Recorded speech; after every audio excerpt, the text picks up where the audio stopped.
Large cap के बाद mid caps चलते हैं, वो अंधाधुंध भागते हैं 10-20 रोज 10% 20%।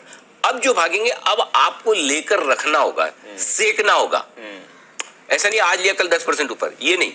जब रेंज बाउंड कंसोलिडेशन वाले मार्केट होते हैं तो आपको मिड कैप और स्मॉल कैप शेयरों में पकड़कर बैठना है, इंतजार करना है। ये वाला मार्केट आ रहा है, इसके लिए आपको तैयारी करनी चाहिए। इसके लिए सर, आप अब इतनी अच्छी एक्सपेक्टेशन हमारी बढ़ा रहे हैं तो बताइए कहाँ पैसा लगाना चाहिए आपको? इसमें आपको कौन से सेक्टर्स पसंद आएंगे? अगर एक जगह कहीं पैसा लगाना है इस बजट के बाद, सरकारी बैंक, PSU बैंक, सरकारी बैंक जो समझ में आए आपको वो खरीद लीजिए, जो समझ में आए, जितना समझ में आए खरीद लीजिए। ये सरकारी बैंक, देखिए एक सिंपल चीज बताऊं, सरकारी बैंकों के लिए एक ARC बना रहे हैं बैड बैंक की तरह। जो बैड बैंक की बात है, बैड बैंक है क्या? बेसिकली बैड बैंक क्या, लोगों को मैं थोड़ा सा 1 मिनट में समझा दूं। भाई बहुत सारे बैंक्स हैं, इन बैंक्स के कई सारे अकाउंट NPA हो गए, जिनको लोन उन्होंने लिया उन्होंने लोन चुकाया नहीं, ये लोन खराब हो गए, उन्होंने अपने बुक्स में राइट ऑफ कर दिया, पैसा नहीं आएगा, जब आएगा तब वापस इनकम में जोड़ लेंगे, ठीक है। अब वो पैसा आएगा जब आएगा, अब उसके कहीं NCLT में, कहीं कोर्ट केसेस और कहीं प्रॉपर्टी इधर उधर, ये वो जो भी उन्होंने सिक्योरिटी दिए उन पे सब वाद विवाद चलते रहते हैं। अब इसमें होता ये है कि अब आपको पता है कि फॉर एग्जांपल किसी को आपने 10,000 करोड़ का लोन दिया है कॉर्पोरेट को और वो NPA कर दिया है, लेकिन ऐसा तो नहीं कि 10,000 का 10,000 जीरो हो जाएगा। आज भी उसकी जो सिक्योरिटी की वैल्यू हो सकता है 3,000 करोड़ हो, 4,000 करोड़ हो, 5,000 करोड़ हो, जो भी हो। सरकार ने क्या किया है, एक ऐसी कंपनी बनाएंगे जिसमें 10,000 करोड़ की पूंजी डालेंगे, ठीक है, सरकार डालेगी। आपके पास जो भी इस तरह के NPA, उन्हें एक सही वैल्यूएशन पर उस कंपनी में ट्रांसफर कर दिया जाएगा, ओके, ठीक है, और वो कंपनी उन बैंक को तुरंत पैसे दे देगी।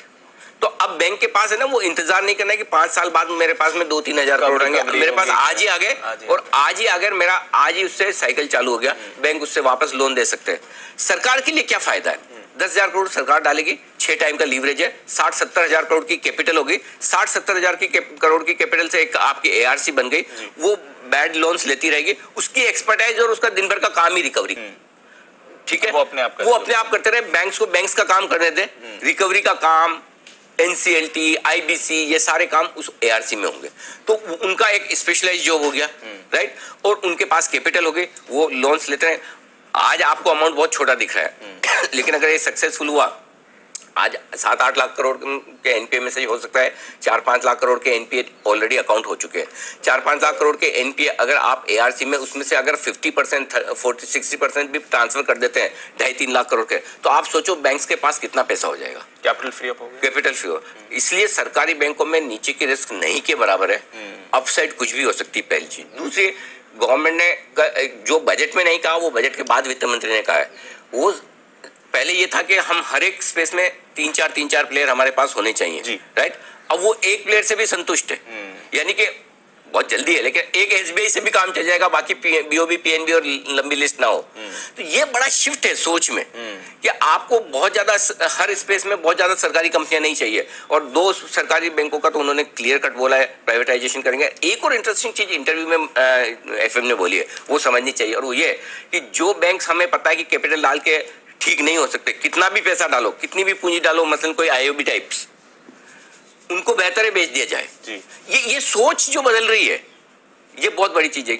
जो आप बेचकर वैल्यू ला सकते हैं, वो कैपिटल डाल कर नहीं ला सकते, तो बेहतर है तो इन्हें इस तरह से प्राइवेटाइज किया जाए। हो सकता है सब लोगों को ये विचार पसंद ना भी आए, हर एक का अपना अपना थॉट प्रोसेस होता है, लेकिन बिजनेस के लिहाज से देखें तो ये सही है। और इसलिए मुझे लगता है कि सरकारी बैंक आने वाले समय में कमाल करेंगे। एक जी, सीमेंट, मैं बहुत बुलिश हूँ, specially mid cap cement stocks पर, क्योंकि जो इंफ्रास्ट्रक्चर पर और जो कैपिटल एक्सपेंडिचर जो सरकार ने बढ़ाया है, उसका सीधा फायदा जो मिलेगा, रोड्स हो, एजुकेशन, फार्मा, इन सब पर जो सरकार खर्चा बढ़ाने जा रही है, सीमेंट मेरे लिए बहुत बढ़िया सेक्टर है। फार्मा में सेलेक्टिवली मैं बुलिश हूँ, नॉट बिकॉज ऑफ बजट, लेकिन मुझे लगता है फार्मा सेलेक्टिवली चलेंगे। सरकारी कंपनियां लैंड बैंक पर, एसेट मोनेटाइजेशन पर, डाइवेस्टमेंट पर, ये साल उनका है। समझ गया। और एक स्टॉक अगर मुझे पसंद है बजट के बाद तो ITC, यस, वो तो सर आपने ITC stock of the year है, मुहूर्त से ही आप बताइए, स्टॉक ऑफ द ईयर मेरे लिए स्टॉक ऑफ द ईयर है, बिल्कुल। और कोई और बढ़िया स्टॉक्स? बाकी तो जो हम लिस्ट कल भी बात कर रहे थे कि LNT अच्छा है आपके लिए, बॉम्बे स्टॉक एक्सचेंज, BSE अच्छा है, ये सारे स्टॉक्स तो हैं। डिवीज लैब बहुत मुझे बहुत पसंद, डिवीज लैब इस 3334 रुपए में बिल्कुल भी बुरा नहीं है, 3738 में अच्छा लगता था, अब और ज्यादा अच्छा लगता है। ये सारे स्टॉक्स हैं।